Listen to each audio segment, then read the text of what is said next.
Hello student, welcome back to my channel. तो आज हम डिस्कस करेंगे सेक्शंस, ठीक है, जो केमिकल काइनेटिक की सीरीज का एक पार्ट है। ओके, जिसमें हम आपको पढ़ा चुके हैं zero order reaction, first order reaction. Zero order reaction में क्या था, जो किसी भी केमिकल रिएक्शन का जो रेट है वो रिएक्टेंट के कंसंट्रेशन पर डिपेंड नहीं करता। फर्स्ट ऑर्डर में जो किसी भी केमिकल रिएक्शन का रेट है जो वो रिएक्टेंट के किसी एक कंसंट्रेशन पर डिपेंड करेगा, ठीक है ना। सेम लाइक दैट इसमें जो किसी भी केमिकल जो सेकंड ऑर्डर में क्या होता है, कोई भी केमिकल रिएक्शन का जो रेट है वो किसी उसके स्क्वायर पे डिपेंड करेगा। फिर उसके बाद या तो दो कंसंट्रेशन होंगे तो कंसंट्रेशन किसी एक कंसंट्रेशन पे डिपेंड करेगा, ठीक है। डिफिनेशन को देखते हैं। जिसमें डिफिनेशन है, second order reaction is a chemical reaction in which rate of reaction वो डायरेक्टली प्रोपोर्शनल होता है किसके, square of concentration of one reactant. Let us suppose this is square of concentration of one reactant. फिर उसके बाद देखिएगा the product of concentration of two different reactant. Let us suppose कि अपने पास दो डिफरेंट रिएक्टेंट है जिससे प्रोडक्ट बन रहा है। इसका अगर रेट ऑफ रिएक्शन निकालेंगे तो इसका जो रेट ऑफ रिएक्शन होगा वो rate of reaction K is equal to, rate क्या आएगा, K is sorry R is equal to K concentration of A concentration of B. Depend करेगा क्योंकि यहाँ पे दो रिएक्टेंट है, ठीक है ना। अगर एक रिएक्टेंट होगा तो उसकी पावर के डिपेंड करेगा। इसमें सेकेंड ऑर्डर रिएक्शन में बड़ा इजी होता है सेकेंड ऑर्डर रिएक्शन। अब इसके बाद देखिएगा जो यूनिट होता है सेकेंड ऑर्डर रिएक्शन का वो litre mole inverse second inverse होता है। इसको हम बताएंगे, आपको नोट्स में ये सब लिखना है, ठीक है ना। जो वो रेट होते हैं डिपेंड करते हैं कंसंट्रेशन ऑफ रिएक्टेंट के, पहले बताया जा चुका है। एक छोटा सा एग्जांपल लिया गया है आपके सामने, NO2 is equal to 2NO2, ठीक है ना। तो यहाँ पे एक ही कंसंट्रेशन है, ठीक है। उसके पावर क्या लगाया गया, 2। क्या बताता है ये, सेकेंड ऑर्डर रिएक्शन बताता है, ठीक है। ये तो था इसका second order definition. Second order definition क्या बोलता है कि जब किसी भी केमिकल रिएक्शन का इसका किसी भी केमिकल रिएक्शन का जो रेट होता है वो रिएक्टेंट के, समझिएगा, जो रेट होता है वो रिएक्टेंट के पावर के 2 पर डिपेंड करता है। तो ये क्या होता है, सेकेंड ऑर्डर रिएक्शंस होते हैं। अब इसका integrated law of second order reaction जो ही हमको डिस्कस करना है सबका, ठीक है। हम दो रिएक्शन को साथ में लेकर समझते हैं। एक कोई रिएक्टेंट ए है, कोई रिएक्टेंट बी है, ठीक है ना। एक इसके लिए कोई रिएक्टेंट ए और कोई रिएक्टेंट, सॉरी दोनों रिएक्टेंट सेम है, यहाँ पे दोनों रिएक्टेंट अलग अलग हैं, प्रोडक्ट कोई बन रहा है, ठीक है, प्रोडक्ट बन रहा है। तो हम समझते हैं इसके लिए, ठीक है। अगर हम इसको इसके लिए समझते हैं, समझने के लिए हम क्या देखेंगे कि अपने पास इनिशियल, अब ये इनिशियल और फाइनल का जो टर्म है आपको बताने की ज़रूरत नहीं है। ये जो टी है, जब टाइम ज़ीरो था मतलब रिएक्शन नहीं हुआ था तो इसका कुछ एक कंसंट्रेशन था, क्या वो क्या था, ए नाट माना गया था, ठीक है। तो इसका कंसंट्रेशन ए नाट माना गया था। कोई फिर उसके बाद फाइनल टाइम पे जब रिएक्शन हो गया तो उसका जो कंसंट्रेशन है वो क्या हुआ, कुछ कम हुआ, ठीक है ना। इसे क्या बोलेंगे, ए टी। टाइम की सेंस का कंसंट्रेशन क्या हुआ, कम होगा, घट रहा है, अब देखा जाएगा, बढ़ रहा है। अब आगे समझिएगा,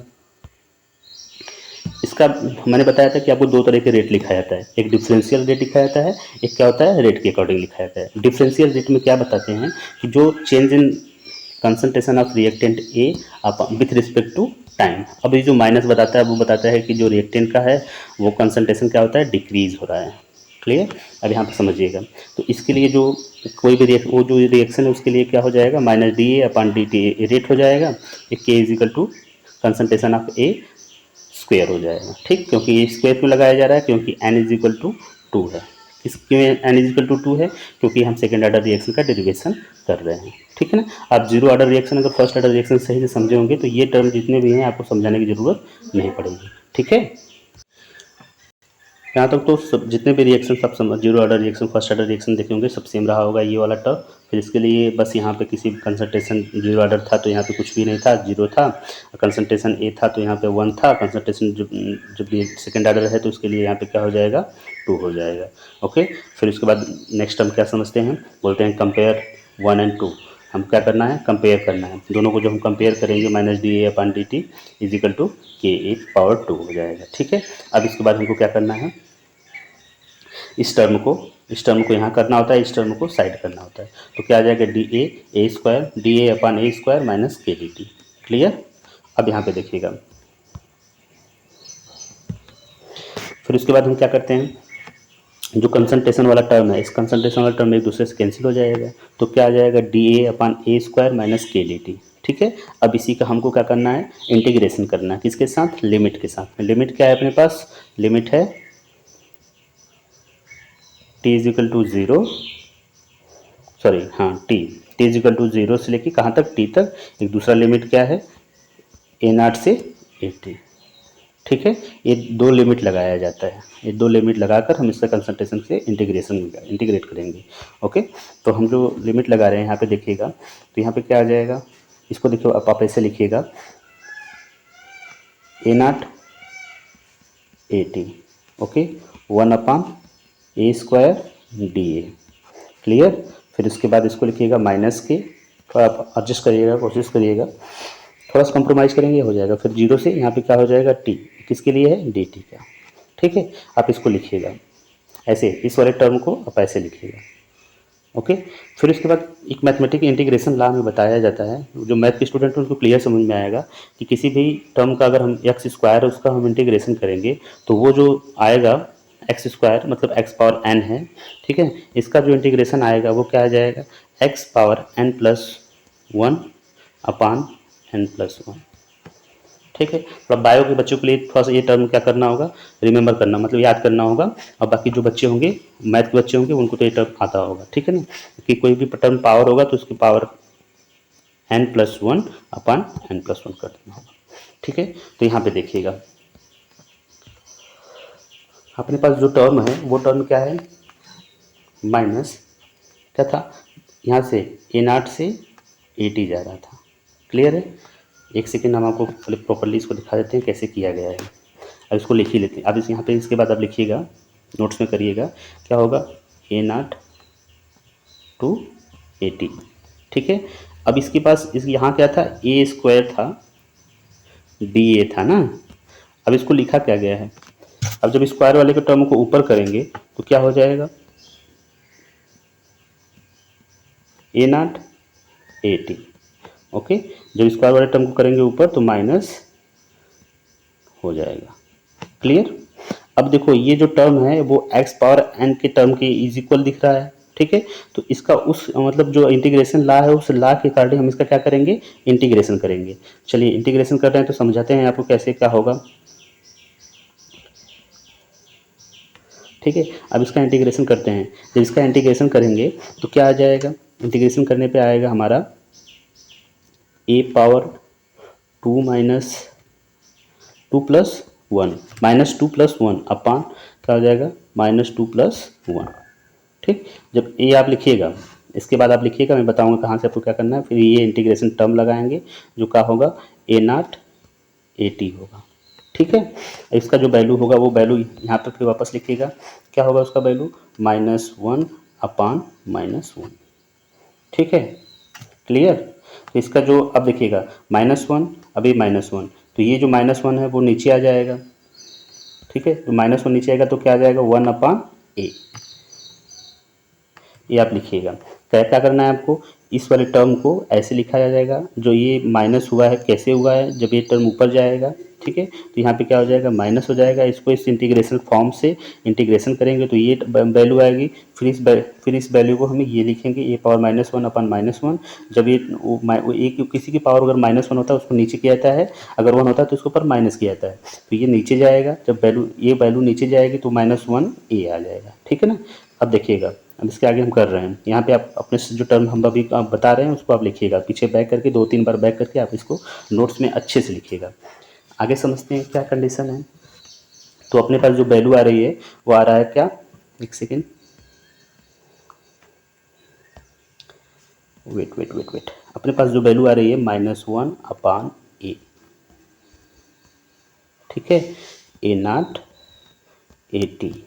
ठीक है, अब इधर का जो वैल्यू होता है वो आपको कितनी बार बताया गया, वो क्या आ जाएगा, जब देखो अपर लिमिट होती है, अपर लिमिट क्या है, टी है, ये तो समझाया गया है। अपर वैल्यू जो ये वाला वैल्यू नहीं, ऊपर की वैल्यू बता रहे हैं, एक सेकंड में आपको समझा देते हैं। इसका जो वैल्यू हम बता रहे हैं, इसका जो वैल्यू है वो बताया गया है कि इसका जो वैल्यू हम बता रहे हैं कि वो क्या आ जाएगा, माइनस के, ठीक है, टी माइनस ज़ीरो। जब जीरो जाएगा तो टी आएगा, तो इसके लिए क्या हो जाएगा, माइनस के टी। माइनस के टी के लिए आप कन्फ्यूज मत होइएगा, फर्स्ट ऑर्डर रिएक्शन में आपको समझाया गया है, यहाँ पर आप देखिएगा। फिर इसके बाद जो वैल्यू आप आ रही है यहाँ पे आपके सामने, माइनस वन अपान एट, एक सेकेंड, देखिएगा, आप लिखिएगा जो वैल्यू आ रही है -1/a, ओके, का क्या वो है लोअर लिमिट A0 है, अपर लिमिट 80 है, ठीक है। अब जब अब क्या बताया जाता है कि अपर लिमिट माइनस क्या होता है, लोअर लिमिट होता है। ऑलरेडी इसके पास माइनस है तो क्या हो जाएगा A0, ठीक है, ये वैल्यू हो जाएगी। जब देखिएगा यही सेम टू सेम यही वैल्यू लिख रहे हैं हम, ठीक। अब उसके बाद जब यहाँ पे देखिएगा -1/80 -1, जब ये माइनस बाहर आएगा तो ये प्लस हो जाएगा, ये वैल्यू प्लस हो गई, ये माइनस हो गया, फिर उसके बाद इस दोनों तरफ माइनस है, इसको नेगेटिव करने के लिए माइनस को हम क्या करेंगे, कॉमन लेंगे। देखिएगा माइनस को हम कॉमन लिए, नेगेटिव वैल्यू को नेगेटिव वैल्यू को हम क्या किए, कॉमन लिए। जब यहाँ पे कॉमन ले रहे हैं तो इसके पास इसका प्लस हो जाएगा, इसका माइनस हो जाएगा, इसका प्लस हुआ, इसका माइनस हुआ, ये माइनस कैंसिल हो गए, तो अपने पास जो वैल्यू आ रही है वही क्या होता है, इंटीग्रल फॉर्म होता है। सेकेंड ऑर्डर रिएक्शन का इंटीग्रेशन फॉर्म होता है, ठीक है। थोड़ा सा बीच में मैं आपको ओपन समझाने के चक्कर में थोड़ा सा लेट किया हूँ, लेकिन आप समझिएगा कि क्या कंडीशन है उसका, ठीक है। अब फर्स्ट ऑर्डर रिएक्शन को देखिएगा, उसको बस समझिएगा। यहाँ पे देखिएगा जो A0 है वो इनिशियल कंसंट्रेशन ऑफ रिएक्टेंट है, AT क्या है, कंसंट्रेशन किसी टाइम पर है, K क्या है, रेट कांस्टेंट है, T क्या है, time, okay.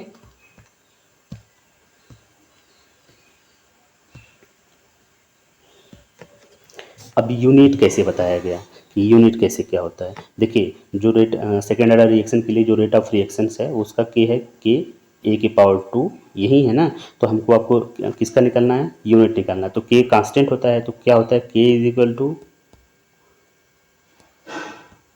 Rate upon concentration power 2, ठीक है। अब आपको समझाते हैं जो यूनिट है किसका, रेट का, एक सेकेंड, जो रेट की यूनिट है वो क्या है, मोल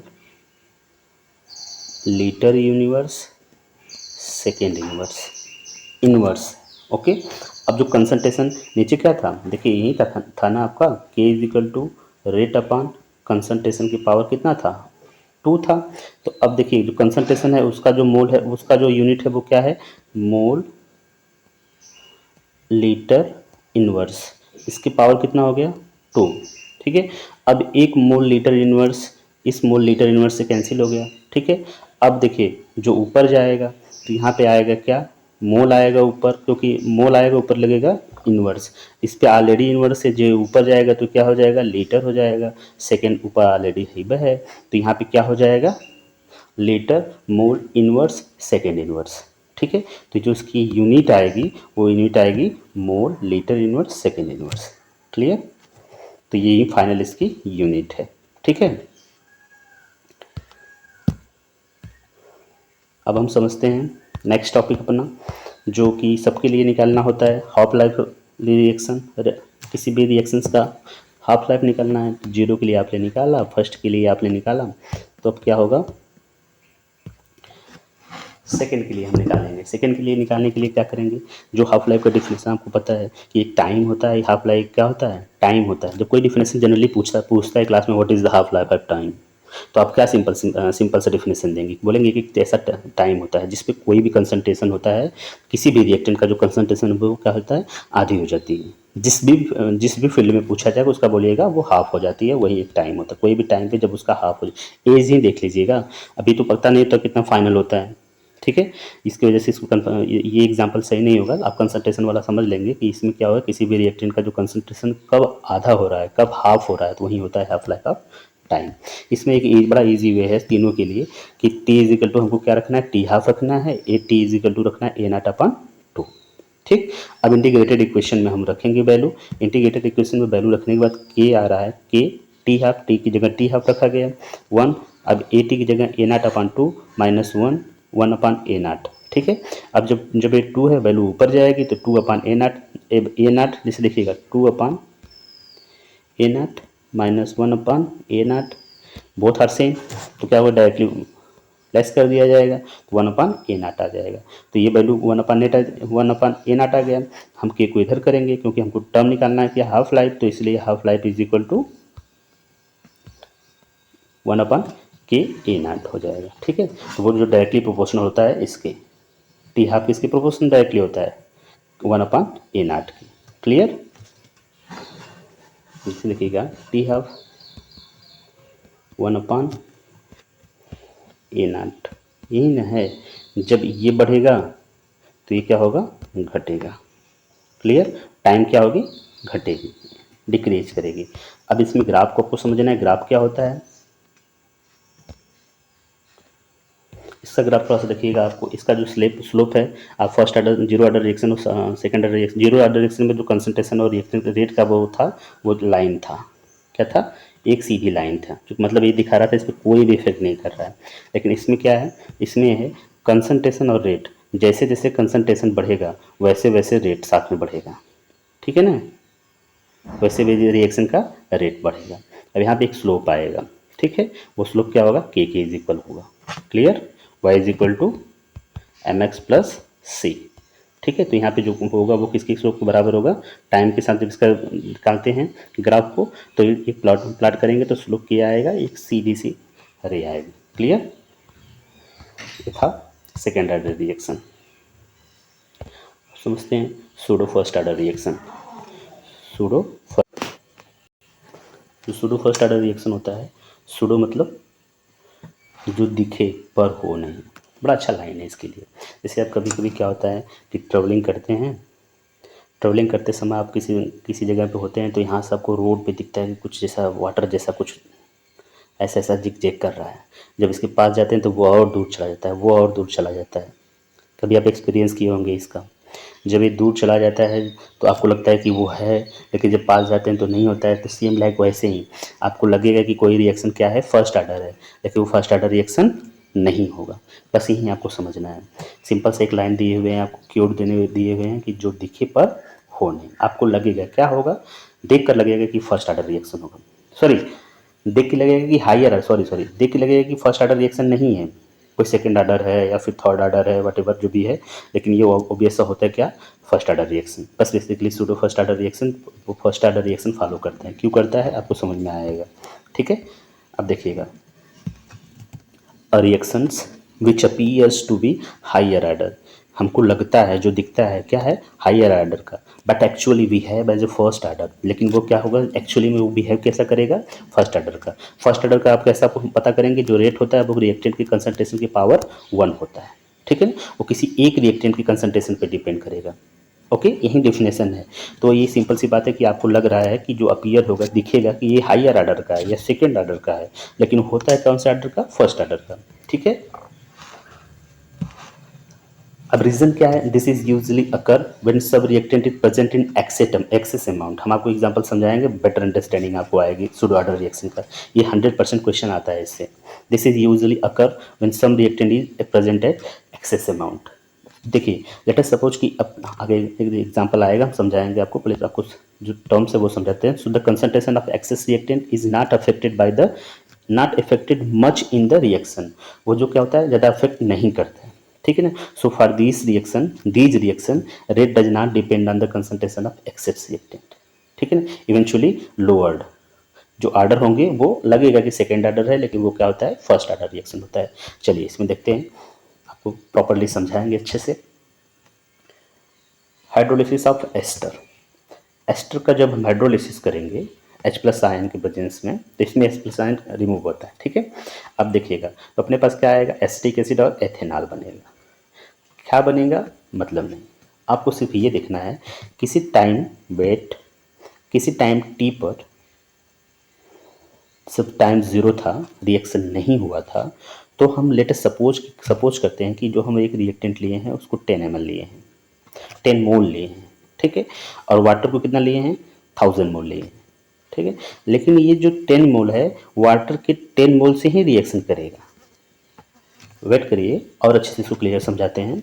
हम क्या समझ रहे हैं कि जब टाइम क्या है, 0, जब रिएक्शन नहीं हुआ है, तो इसका हम मेजर करके रखे हुए हैं कि ये 10 मोल है, ये क्या है, 1000 मोल है। ये बना है नहीं, क्यों नहीं बना है, क्योंकि रिएक्शन स्टार्ट नहीं हुआ है, तो प्रोडक्ट बनने की कोई चांस ही नहीं है। ठीक है, अब दूसरा समझिएगा, जब कुछ टाइम के बाद जब रिएक्शन कंप्लीट हो रहा है, तो इसका 10 मोल कंज्यूम हो जा रहा है, इसका 10 मोल कंज्यूम हो रहा है वाटर के 10 मोल से। ठीक है ना, तो रेस्ट ऑफ मोल कितना बचा, 990 बचा। ठीक है, तो जो 10 मोल ये बना, 10 मोल ये बना। ठीक है, तो अपने पास ये बच रहा है, लेकिन आप समझिएगा इस पे डिपेंड कर रहा है, नहीं कर रहा है। सिंपल सी बात समझिएगा, इस पे डिपेंड कर रहा है, नहीं कर रहा है। क्यों नहीं कर रहा है, एक सेकंड। इसलिए डिपेंड नहीं कर रहा है क्योंकि जो ये 1000 मोल है, जो 10 मोल है, बस इसी पर डिपेंड कर रहा है कितना ये है। ठीक है, आप इसको 1000 कर लीजिए, यहाँ पे 2000 ले लीजिए, 5000 ले लीजिए, लेकिन ऑब्वियसली जो रिएक्शन करेगा वो 10 ही मोल करेगा। कितना करेगा, 10 मोल। कितना हमें ये लिए रहेंगे, तो इसलिए डिपेंड जो कर रहा है इस पे कर रहा है, ना कि इस पे कर रहा है। देखने के बाद हमको ये रिएक्शन लगेगा कि आप समझा रहे हैं आपको, देखने के बाद लगेगा जो रेट है इसका निकालेंगे तो वो इस पे एस्टर पे भी डिपेंड करेगा, वाटर पे डिपेंड करेगा, जिसकी वजह से जो इसका rate of order of reaction आएगा वो कितना आएगा, 2 आएगा। लेकिन पॉसिबल है नहीं। क्यों नहीं है, क्योंकि ये एक्सेस अमाउंट में लिया गया है। तो जो भी दो रिएक्टेंट के बीच में रिएक्शन कराया जा रहा है, if two are reactant present then one reactant is present in excess amount. ठीक है, वो does not affect the rate of reaction. Okay, that's why it should be first order reaction. Assume like this is second order reaction. ऐसा हमको लगेगा कि ये second order reaction है, लेकिन जब एक्सेस अमाउंट में कोई चीज़ यूज की रहेगी तो वहाँ पे हमको बोलेंगे कि ये फर्स्ट ऑर्डर रिएक्शन, क्योंकि एक्सेस अमाउंट की चीज़ें इसको क्या करेंगी, अफेक्ट नहीं करेंगे। जो एक्चुअल रेट है वो क्या होगा, के इज इक्वल टू, केवल इस पर डिपेंड कर, एसिटिक एस्टर पे डिपेंड कर रहा है। ठीक है, एथिल एस्टर पे डिपेंड कर रहा है। जो ऑर्डर ऑफ रिएक्शन होगा वो क्या होगा, फर्स्ट, इसलिए इसे बोलते हैं pseudo first order reaction. Water is present in excess amount, so the concentration of water is not affected the concentration of ester. ठीक है ना, तो इसका जो वाटर का कंसंट्रेशन है वो एस्टर के कंसंट्रेशन को अफेक्ट नहीं कर रहा है। So the rate will be independent of the excess reactant. ठीक है ना, मैंने बताया ना आपको, यहाँ पे क्या है, जो एस्टर लिए हैं आप, वो कितना लिए हैं, 10 ml लिए हैं। फिर उसके बाद क्या लिए हैं, H2O लिए हैं। H2O आप 10,000 ले लीजिएगा, 50,000 ले लीजिएगा, डजेंट मैटर, वो 10 ml रिएक्शन करेगा, वो 10 ml से। ठीक है, बाकी रेस्ट ऑफ बच जाएगा। तो आप इसका इंक्रीज कर रहे हैं या फिर डिक्रीज कर रहे हैं, ठीक है ना, तो इससे कोई इफेक्ट नहीं हो रहा है, डिपेंड करता है इस पे। इसलिए एक ही कंसंट्रेशन पे डिपेंड कर रहा है, जिसकी वजह से आपने डेफिनेशन पढ़ा है कि अगर कोई चीज़ एक ही कंसंट्रेशन पे डिपेंड करती है तो आपसे आप कहते हैं फर्स्ट ऑर्डर रिएक्शन। एक एग्जाम्पल लिया गया, inversion of sugar cane sucrose. ठीक है ना, अब सुक्रोज को जब वाटर के साथ रिएक्शन कराया जाता है तो ये एक्सेस अमाउंट में होता है। ठीक है ना, अपना ये बनता है C6H12O6। ठीक है ना, ये बनता है, ग्लूकोज बनता है। ओके, अब इसके लिए रेट निकालेंगे तो रेट क्या होगा, के इसकी ये होगा, तो हमको लगेगा ये एक्सपेक्टेड रेट होता है, जिसे हमको देख कर लग रहा है, रिएक्शन को देख कर लग रहा है कि ये इस पर डिपेंड करेगा, इस पर डिपेंड करेगा। ठीक है ना, वहाँ एक्सेस अमाउंट आपको बताया जाएगा। ठीक है, तो यहाँ पे इसके देख के लग रहा है कि हमको ये चीज़ है, एज्यूम कर रहे हैं, अपीयर हो रहा है, क्या हो रहा है कि सेकेंड ऑर्डर रिएक्शन है, बट सेकेंड ऑर्डर रिएक्शन है नहीं, क्योंकि जो H2O है वो एक्सेस अमाउंट में यूज हुआ है, वो अफेक्ट नहीं कर रहा है किसके, सुक्रोज के कंसंट्रेशन को। That's why water is in excess, so will be constant. ठीक है, कांस्टेंट कंसंट्रेशन होगा इसका, जो रेट होगा वो क्या होगा, K is equal to C12H22O11, जिसे बोलते हैं सुक्रोज की पावर 1 की फर्स्ट ऑर्डर रिएक्शन हो गया। ठीक है, तो ये जो पार्ट था, 1 सेकेंड, पार्ट ए पार्ट 1 वो कम्प्लीटली आज फिनिश हुआ। ठीक है, अब नेक्स्ट पार्ट को हम जल्दी ही कवर करेंगे। ठीक है, यूनिट 1 का ये पार्ट कम्प्लीटली फिनिश हुआ। अच्छे से इसका नोट्स, सुपर नोट्स है, आप अच्छे से बनाइएगा इसको। ठीक है, थैंक यू इतना सपोर्ट के लिए।